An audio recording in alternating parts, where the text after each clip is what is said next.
Monday mornings, we always have an opportunity to take a few minutes and chat with Randy Staples from Idaho Weekly Briefing. Today being one of those days. It's 8:44 and it's 54. Bill Cowley with you as well on Top Story on News Radio 1310, KLIX and News Radio 1310.com. First of all, Randy, couple of weeks now. Welcome back. Good to be here again. I was going to say a lot we missed last week. We're going to try to jump ahead, though, and just keep pace with the things will start to really get hot now as we head toward Election Day and then the new session coming up. But in the meantime, you had a column yesterday that made me chuckle a bit because you referenced how sometimes I think you used the word incestuous state government gets, but in a rare moment, the State Department of Education has brought in a player from the outside who actually seems to know what he's doing. Well, and it's actually seems to know what he's doing about education.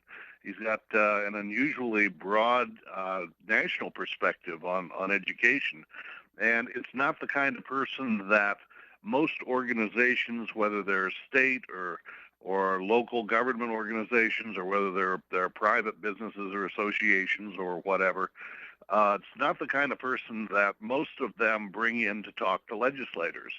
Mostly who they hire to talk to legislators are people that legislators already know. They may be former legislators. They may be former legislative staffers.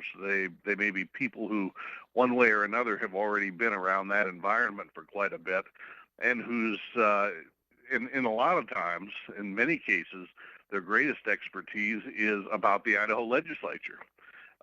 This is somebody whose background isn't with the Idaho legislature because he comes from out of state, but his background in education is pretty broad.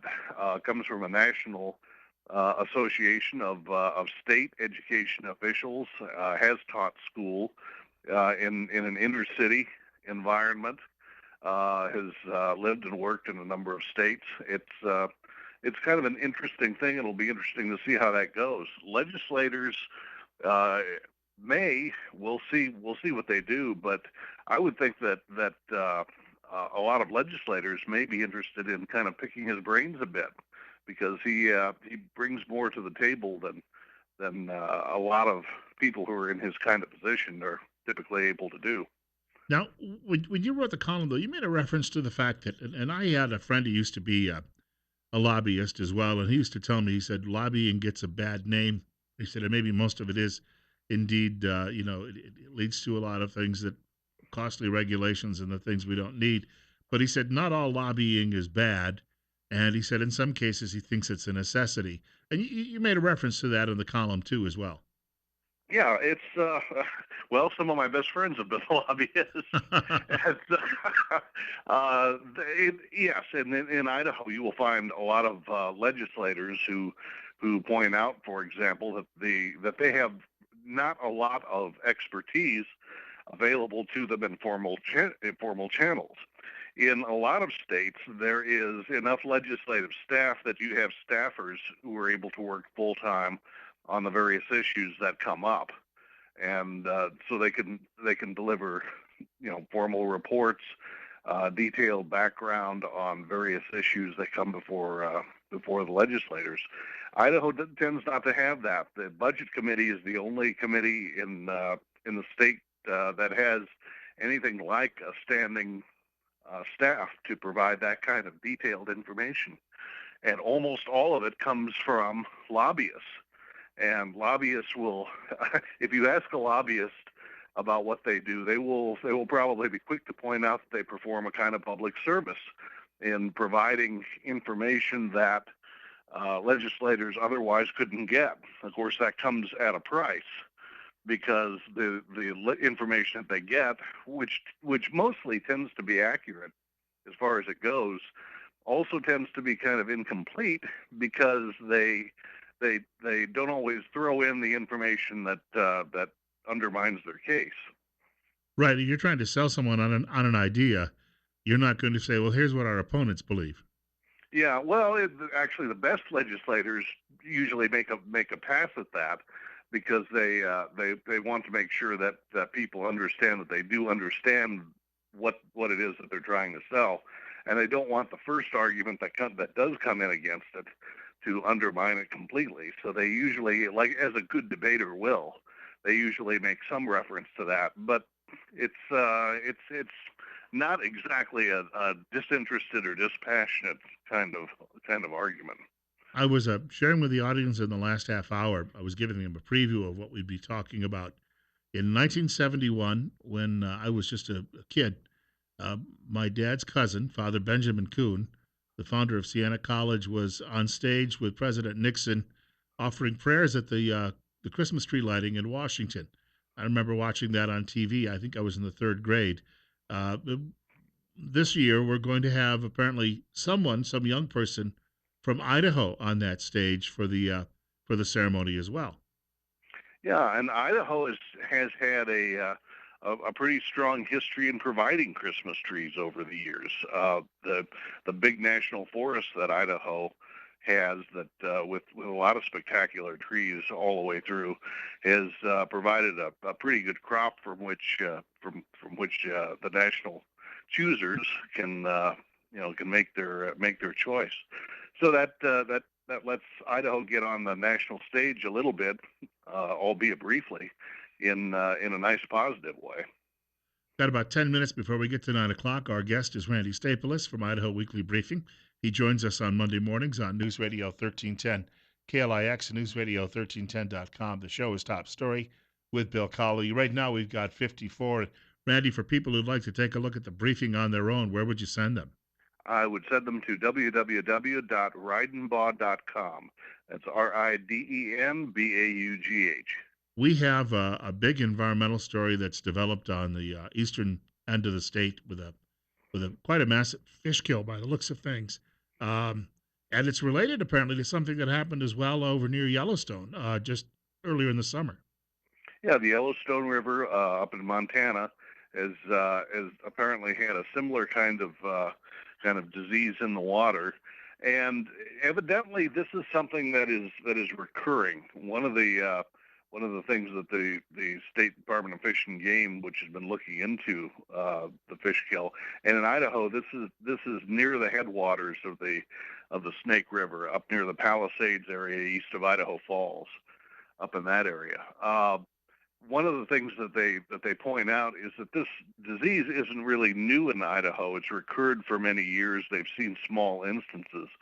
What is new is that it turned into a major outbreak for whatever reason this year. It's not entirely clear why that's the case, but they do ask that boaters and fishermen that are working in that are fishing in those waters that are affected, that they be especially careful to clean their boats and make sure that they're not transferring anything from that stretch of the river to other areas, so they can kind of keep it clean and hopefully keep any other outbreaks from occurring. Since they don't know exactly what all the vectors are, they're trying to keep things as natural as they can in that regard.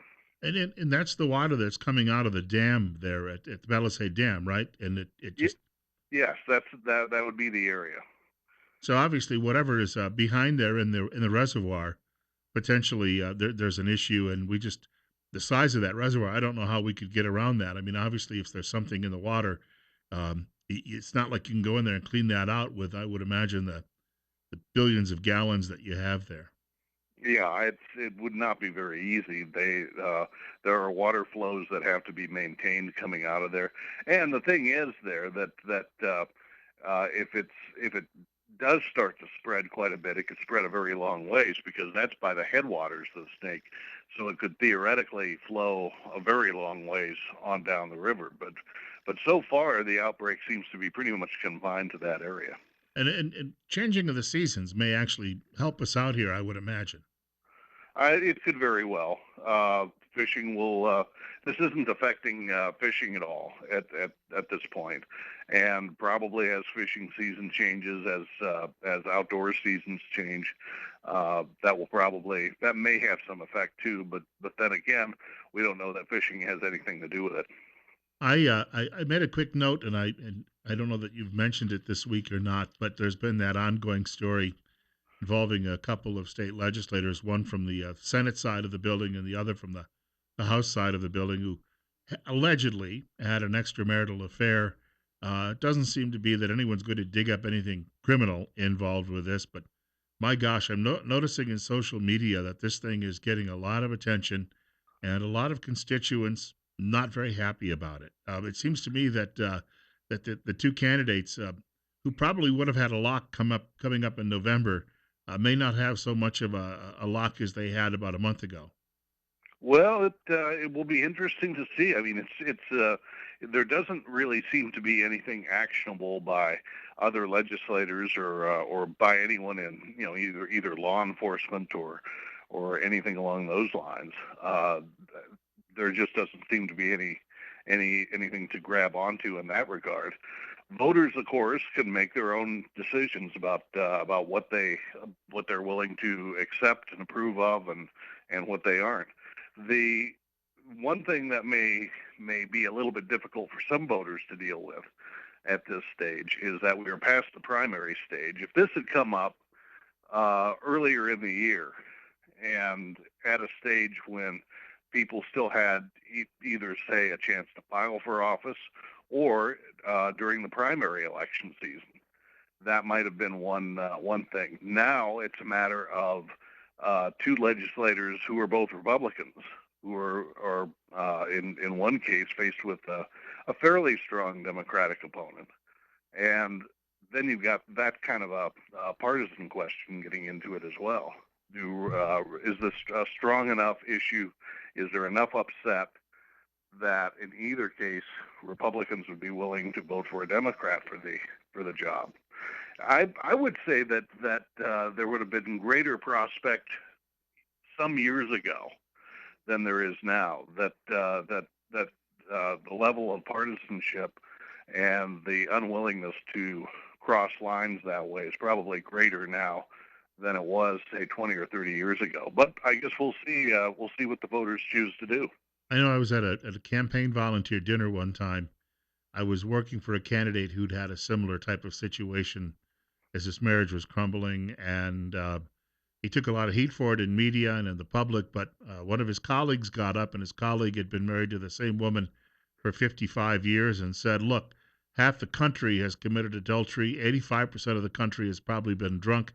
More than half the country has probably used illegal drugs." And he said, he made it clear that Jesus Christ is not on the ballot nor a voter.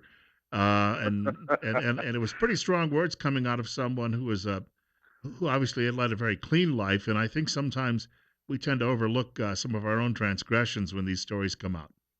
Well, yes, and I think there's a question that people probably need to ask too about what they expect in the personal lives of the people that they vote for. Personally, I'm more interested in what they do once they're in office, what they vote for, what they push for. If they're in executive offices, I'm interested in knowing how they manage things. Uh, these are kind of the key things to me. And sometimes people with messier personal lives actually do a fairly decent job with some of those other things. I was going to say, conservatives had their first big test when Ronald Reagan, who'd been divorced, was running for president, and they seemed to forgive him. So perhaps we'll see some of that. Well, there was people forget now, but there was a day when people were certain that we would never elect a president who had been divorced, and that was an argument that was thrown up against Reagan's electability before he was elected. I was going to say Donald Trump is definitely breaking all barriers. Um, well, Whole different category. Randy Staples, we'd like to say thanks for joining us. One more time, quickly, what's the web address? It is www.ridenbaugh.com. Ridenbaugh. We look forward to doing it all over again next Monday. We'll talk to you then. Take care. Randy Staples joining us this morning, publisher of Idaho Weekly Briefing. Spends a few minutes with us on a Monday morning, giving us a rundown of some of the things going on around the state, from government as to the environment, fish and game today, many topics that he covers. And if you actually were to look at the briefing, which is, oh golly, 40 or 50 pages long, we barely scratched the surface with our conversations with him during the course of the show. Coming up on 9 o'clock, Bill Colley with you this morning on Top Story on News Radio 1310, KLIX and News Radio 1310.com. 55 Probably not going to get a lot warmer today and going to be cool through the middle of the week.